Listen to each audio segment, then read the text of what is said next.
Baik, bismillahirrahmanirrahim. Assalamualaikum warahmatullahi wabarakatuh. Halo teman-teman semuanya, perkenalkan nama saya Julian Satrio dari Ilmu Komputer UPI. Di sini saya akan mempresentasikan tugas masa depan atau tugas akhir dalam mata kuliah Desain Pemrograman Berorientasi Objek atau yang nanti akan saya sebut TPBO gitu ya teman-teman. Nah, sebelumnya saya akan mengucap janji terlebih dahulu. Saya Julian Satrio dengan NIM 2300484 mengerjakan tugas masa depan dalam mata kuliah DPBO. Untuk keberkahannya, maka saya tidak melakukan kecurangan seperti yang telah dispesifikasikan. Amin. Nah, di sini jadi saya membuat game teman-teman. Jadi tugas masa depannya di sini saya membuat game menggunakan bahasa pemrograman Java gitu.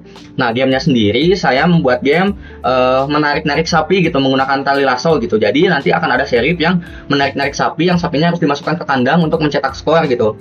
Nah, saya akan langsung saja mendemokan si gamenya gitu ya. Di sini sudah ada kredit-kredit aset gitu yang saya gunakan. Jadi ini aset-aset yang saya gunakan. Nah, untuk cara compile-nya sendiri juga di sini sudah saya tulis di sini dan 3 di atas sudah saya jalankan. Kita akan langsung mulai saja gamenya gitu ya. Kita demokan. Kita jalankan di sini. Nah, di sini muncul. Nah, di sini ada main menunya teman-teman gitu. Kita bisa menginputkan username baru atau kita bisa memilih dari yang sudah ada di tabel gitu. Tinggal kita klik saja di sini dan dia nanti langsung isi, kita bisa langsung play gitu. Nah, di sini saya akan coba memasukkan username baru gitu. Kita coba main, kita bisa langsung klik saja play gitu setelah mengisi. Coba play, membuat user baru, gitu. Oke. Nah, kita langsung masuk ke gamenya gitu ya. Nah, kita bisa menggerakkan karakternya menggunakan WASD ataupun menggunakan panah gitu di sini. Nah, kita bisa menarik sapinya juga gitu menggunakan si klik kiri di mouse gitu. Nah, bisa ketarik dan sapinya harus kita masukkan ke sini untuk menambah skor gitu.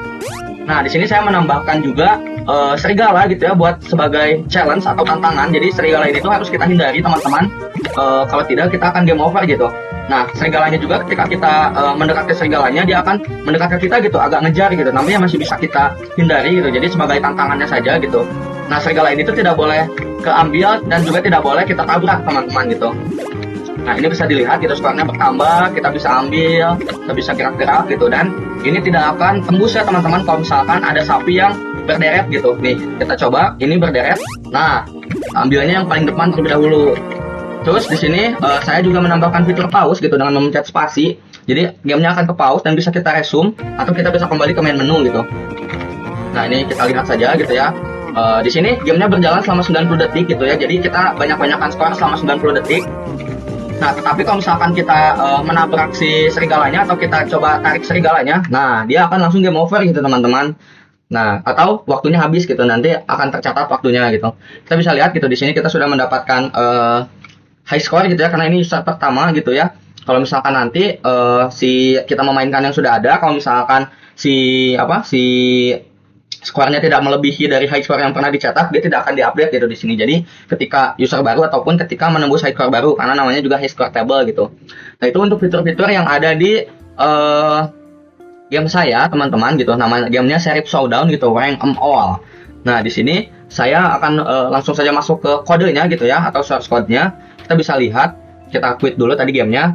Pertama kita punya model gitu di sini. Nah, saya menggunakan library gitu di sini, MySQL connector buat Java gitu, versi 9.3 gitu. Jadi ini yang akan konekin ke database. Soalnya kita bisa lihat juga tadi di database-nya juga ke-update gitu ya. Tuh, Nanang dia masuk gitu.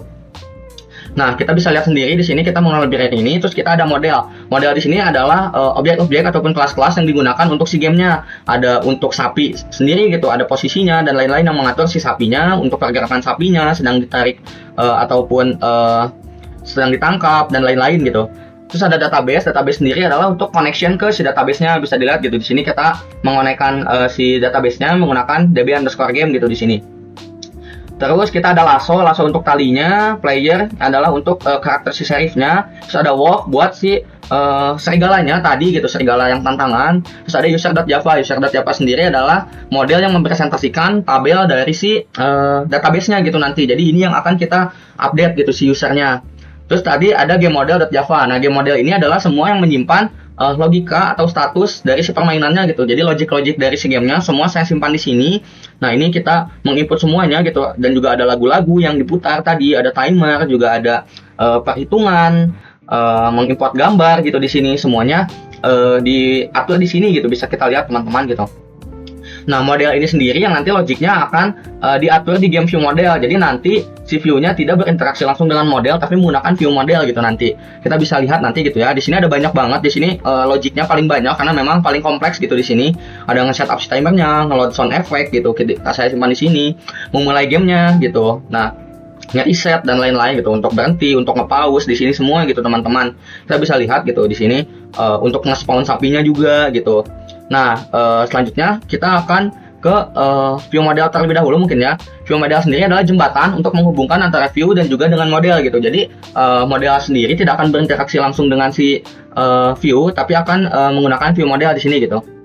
Nah, kita bisa lihat di sini, ini game view model adalah untuk berinteraksi untuk dari segi gamenya gitu, menghubungkan game model dan juga game panel gitu. Jadi semuanya tadi logiknya, game panel itu menampilkan dari si gamenya. Jadi kita memunculkan semua yang ada di layar di game panel gitu, tapi logiknya diatur di game model. Nah, dihubungkannya ada di sini gitu. Kita bisa lihat ada ketika key press dia ngapain gitu di sini, terus tombol spasi buat nge-pause gitu, dia diaturnya di game view model ini gitu. Jadi nanti ketika listenernya ataupun tombol-tombol yang kita pencet tuh berhubungan langsung dengan view model ini gitu ketika dipencet gitu, dan di game panelnya nanti berubahnya mengambil logik dari si game modelnya, si game panel maksudnya tadi gitu ya.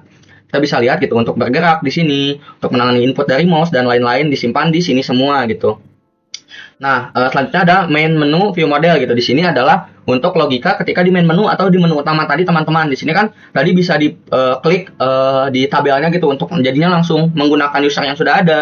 Tombol play, tombol quit gitu. Di sini mengatur dari hal itu gitu. Jadi di main menunya nanti itu tuh cuman menampilkan saja gitu, dan logiknya tuh diatur di sini gitu. Nantinya di sini bakal mengakses si database-nya dan juga untuk user tadi gitu, untuk memuat di sini bisa kita lihat gitu, menggunakan user kan di sini gitu untuk memuat ada user apa saja gitu, dan juga buat si tabelnya sendiri gitu diatur di main menu view model ini. Jadi ketika kita klik si play-nya, dia ke sini dan akan menjalankan si gamenya. Lalu kita bisa lihat view-nya sendiri. Di sini ada background panel. Background panel sendiri adalah buat latar belakangnya doang gitu. Bisa kita lihat untuk pen komponennya hanya menggambar si background-nya saja. Terus kita punya main menu view gitu ya, main menunya saja. Di sini tuh adalah untuk tadi tampilan yang awal yang kita punya tabel, punya kolom username, tombol-tombol. Nah, itu diaturnya di sini teman-teman gitu. Ini kita buat menggunakan Gframe gitu ya. Selanjutnya adalah game panel. Game panel sendiri adalah gimana kita tadi memunculkan dari si gamenya. Ada tadi kandang gitu ya, kita atur posisinya di mana, ada timer, juga ada ngerender semua karakter-karakter dan juga icon-icon yang ada gitu, kayak tadi ada sapinya gitu. Tapi di sini game panel sendiri menggunakan view model gitu untuk tadi memunculkan si sapinya berapa lama itu diaturnya di si game model gitu, nge-reset timernya gitu. Kita bisa lihat gitu di sini ada gambar sapinya gitu. Terus dia akan menggambar semuanya gitu. Nah, ini label-label yang akan muncul, tombol gitu, dimunculkan di si game panel ini gitu teman-teman. Jadi si alurnya adalah si game panel ini tuh menampilkannya menggunakan si view model. Lalu view model ini akan mengakses modelnya untuk tadi logiknya. Kita bisa lihat view model. Nah, di sini ada game view model gitu. Ini ada banyak gitu ketika kita panggil. Nah, ini menghubungkan dengan si view modelnya seperti apa gitu. Terus di sini ada ketika mouse-nya dipencet gitu kan. Di sini tadi udah kita atur ya logiknya fungsinya gitu di game view model. Nah, ketika di mouse di press di sini dia memanggil yang si game modelnya. Ketika mouse-nya diklik bakal kayak gimana gitu. Logiknya ada di si game modelnya. Nah, di sini lalu ada main app-nya gitu. Main app-nya sendiri adalah memanggil yang tadi gitu. Kita membangun semuanya gitu menjadi si apps-nya gitu menggunakan card. Terus kita tampilkan game panelnya. Terus menampilkan main menu. Lalu kita ketika main menu ini sudah ditampilkan, dia bakal nanti menampilkan si game panelnya ketika tombol play-nya dipencet gitu. Jadi di sini hanya untuk sebagai indeksnya saja gitu, atau tampilan awalnya ketika dijalankan dibangunnya di sini gitu semuanya. Jadi kita memulai dari main menu lalu menampilkan si game panelnya di sini gitu. Nah, jadi itu teman-teman semua untuk game yang sudah saya buat menggunakan MVVM gitu dari bahasa pemrograman Java. Saya mengucapkan terima kasih kepada teman-teman semua yang sudah menonton, dan juga mungkin Bu Rosa yang sudah menonton video ini sampai selesai. Semoga game ini bisa menambah wawasan kita gitu ya. Ini baru pertama kali saya membuat game sendiri gitu. Semoga dari mata kuliah DPBO ini kita bisa mendapatkan kemampuan-kemampuan yang nantinya bisa berguna di masa depan. Mungkin sekian dari saya gitu ya. Terima kasih buat semua yang sudah menonton sampai selesai. Sukses untuk semuanya. Selamat berlibur teman-teman. Assalamualaikum warahmatullahi wabarakatuh.